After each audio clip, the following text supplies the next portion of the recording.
अस्सलाम वालेकुम। आप देख रहे हैं अनीक नाजी ऑफिशियल यूट्यूब पे। तबीयत की ख़राबी की वजह से कुछ अर्से रब्ता नहीं हो सका, लेकिन बहरहाल हाजिर। आखिरी नशिस्त में गुजारिश की थी कि टिकटॉक ये चंद हफ्ते गुजरे, चंद महीने गुजरे, पाकिस्तान को खोलना पड़ेगा। वो चंद दिन बाद ही खुल गया और ये फाटफ की मीटिंग से पहले यानी पाकिस्तान को खोलना पड़ा। अच्छा, अब इसकी मैं आपको थोड़ा सा बैकग्राउंड बताऊं। ये जो है ना, चीन और अमेरिका की जो कोल्ड वॉर के बारे में आप सुनते हैं, ये कोई एक चीज़ नहीं है। ये पूरी दुनिया में मुख्तलिफ खित्तों में मुख्तलिफ मैदानों में लड़ी जाती है। सफारती मैदानों में, मुआशी मैदानों में, यानी ग्राउंड जो बैटल होती है वो ट्रूप्स की, वो आखिरी स्टेज होती है, यानी उससे पहले और बहुत सी चीज़ें होती हैं। अच्छा, चीनी मीडिया अगर आप देखें इस वक्त वहाँ, तो वो एक बात बिल्कुल खुल के अब आपको सामने आ जाएगी कि चीन जो है ये इंडिया के साथ महज नहीं लड़ रहा। ये जो ह्यूमिलिएट कर रहा है इंडिया को, चीन हर रोज़ की बुनियाद पे एक ह्यूमिलिएशन अगर आप देखें तो वो बेइज्जती कर रहा है इंडिया की।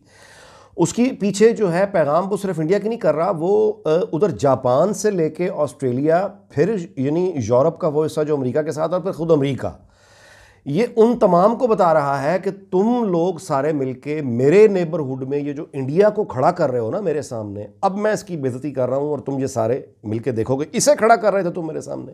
यानी ये चाइनीज़, यानी अगर आप उनका मीडिया देखना शुरू करें, उनकी तकरीरें सुने, मुश्किल काम है वैसे, क्योंकि हर चीज़ इंग्लिश में नहीं है, वहाँ ट्रांसलेशन आपको काफ़ी करनी पड़ती है। लेकिन आपको ये एक यानी people who matter in Chinese system, वहाँ से आपको ये यानी बिल्कुल साफ, यानी बगैर किसी शक व शुबे के आपको समझ आ जाएगा कि चीन इंडिया के साथ जो जंग कर रहा है, ह्यूमिलिएशन वाली, वो दुनिया को पैगाम दे रहा है और उसके डिज़ाइंस बहुत बड़े हैं। अच्छा, यहाँ जो हमारा यानी जो मामला है वो ये है कि दो हाथी हैं ये, यानी चीन और इंडिया। अब हम क्या कर रहे हैं कि हम दोनों को बताने की कोशिश कर रहे हैं कि हम आपके साथ मुखलिस हैं। यानी एक तरफ से हम अमेरिका को ये कह रहे हैं कि हम आपके साथ मुखलिस हैं।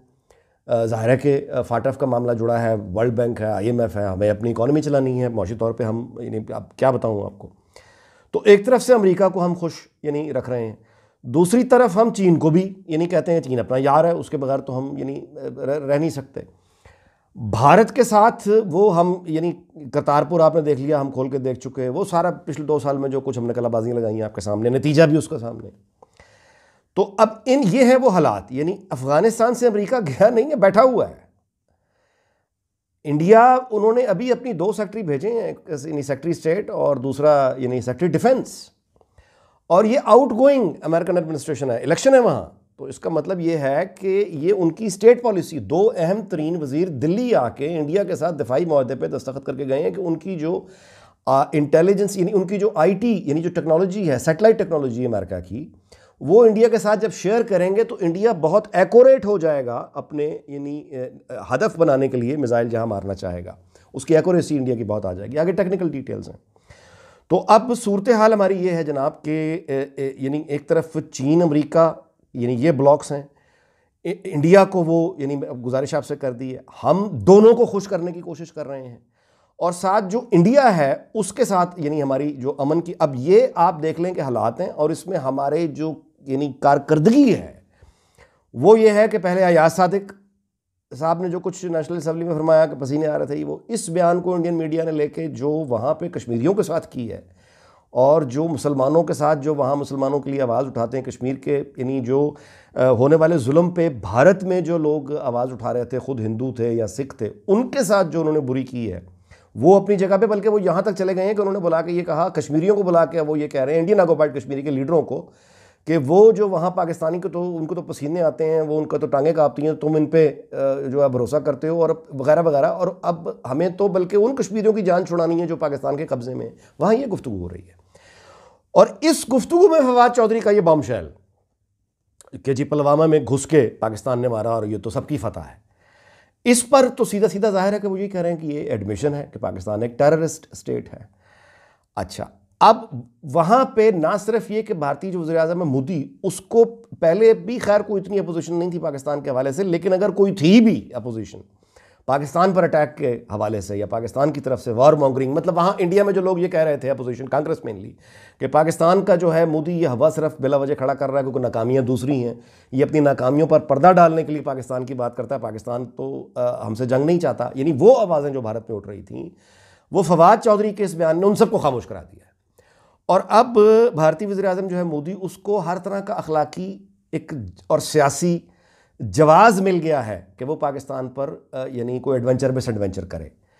जो शख्स पहले यानी जवाज़ के बगैर यहाँ पे यानी अटैक की कोशिश कर चुका है, कोशिश कर चुका है, अभिनंदन उसी ये हमारे हाथ चढ़ा था, उसको अब जवाज़ मिल गया है तो वो बाज आएगा।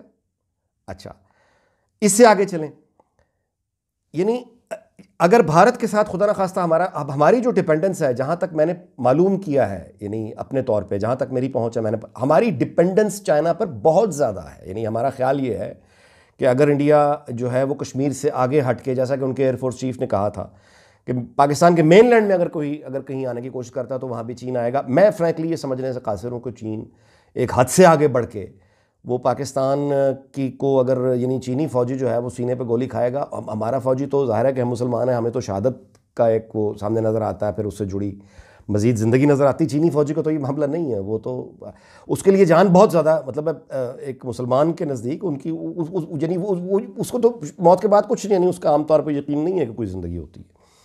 तो वो अगर यानी हमारे यानी आप समझें कि इलाकों को बचाते हुए सीने पे गोली खाएगा तो वो अपनी कौम के इंटरेस्ट में खाएगा, हमारे लिए क्यों खाएगा, यानी मेरे लिए समझना मुश्किल है। तो ये है वो सारे हालात। बहरहाल बात ख़त्म करते हैं।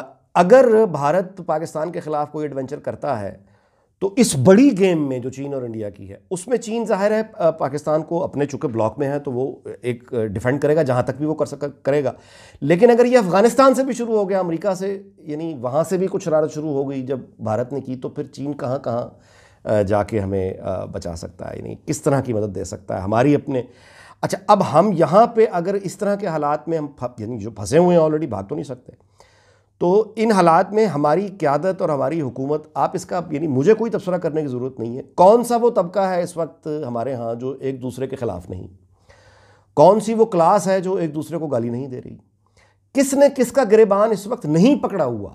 यानी आप ये ज़रा देखने की कोशिश करें, हत्ता कि अपोजिशन की ये जो PDM है, इनकी भी जमातें इस वक्त इस नुक्ते पर तो इकट्ठी हैं कि यानी मौजूदा निज़ाम जो है इसको हटाना और नए इलेक्शन लेकर आने, उसके अलावा तो इनमें भी कोई चीज़ यानी इकट्ठी नज़र नहीं आती। तो ये जो इख्तलाफी आवाज़ें आप आजकल सुन रहे हैं, जो नॉर्मली अनहर्ड ऑफ होती हैं, यानी जो ज़बान नवाज शरीफ इस्तेमाल कर चुके हैं, जो कुछ अब आप ANP के लीडरों से सुन रहे हैं, जो कुछ यानी PDM में दीगर जमातें कह रही हैं, उसके अलावा मतलब पीपल्स पार्टी जितना भी इतिहास से काम ले, वो भी ज़ाहिर है कुछ कह रहे हैं।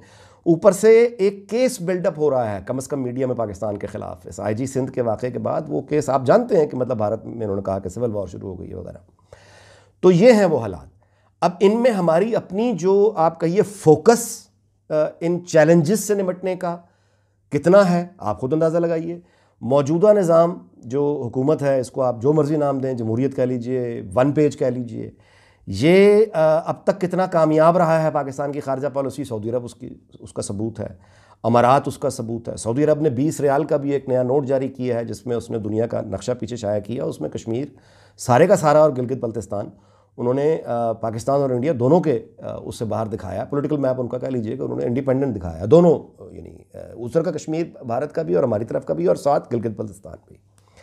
इसमें क्या इशारा है? क्या सऊदीया और चीन के जो रवाबित हैं उनको भी आप कम ना समझिएगा। ये ठीक है कि सऊदी एक्चुअली हम अमेरिकन कॉलोनी उसको समझते हैं, लेकिन ये मत समझिएगा कि चीन के सऊदीया के साथ ताल्लुकात कम है। फ़र्क सिर्फ ये है कि चीन अपनी सिस्टम की वजह से उन ताल्लुकात की उस तरह तशहीर ना होने देता है, ना करता है जिस तरह से अमेरिकन करते हैं।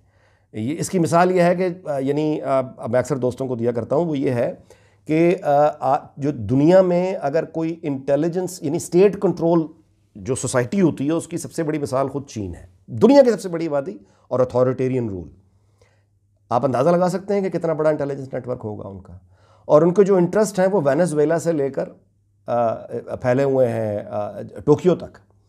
तो उनकी इंटेलिजेंस एजेंसी का कभी आपने नाम सुना है? क्या नाम है? किस नाम से ऑपरेट करती है? तो इसी तरह से जो उनके जो फॉरेन रिलेशन है चाइना के, वो आम तौर पे मतलब अफ्रीका पूरे कॉन्टिनेंट पर उन्होंने काम किया साल हा साल, और उन्होंने को 47 कंट्रीज़ आउट ऑफ अफ्रीका खामोशी से निकाल के इस तरह से अपने वो कैंप में लेके गए हैं कि यूनाइटेड नेशंस में किसी एक ये चीन के किसी इंटरनल मसले पे वोटिंग हुई तो 47 countries of Africa went with China against United states. वो हैरान रह गए। तो चीन की डिप्लोमेसी बड़ी डीप है। तो सऊदी अरब ने ये क्यों किया है, ये भी मैं इस सवाल को यहीं छोड़ता हूँ। एक बात तय है, चैलेंजेस बहुत बड़े हैं, मुझे भी हैं, आपको भी हैं, सबको भी हैं। और अनफॉर्चुनेटली हमारा जो मौजूदा सेटअप है ये नाकाम हो चुका है बहुत सारे महाज़ों पर, और हम इंटरनल जो हमारी तकसीम है वो भी अब भयानक हो चुकी है। बस इससे ज़्यादा मैं कोई नतीजा निकालने के पोजीशन में नहीं हूँ, क्योंकि ज़ाहिर है कि जो होगा देखा जाएगा, अनहोनियाँ भी हो जाती हैं, अच्छे की उम्मीद रखनी चाहिए। बस आज यही गुजारिशात करनी थी, फिर इंशाल्लाह मुलाकात होगी। देखते रहिए अनीक नाजी ऑफिशियल।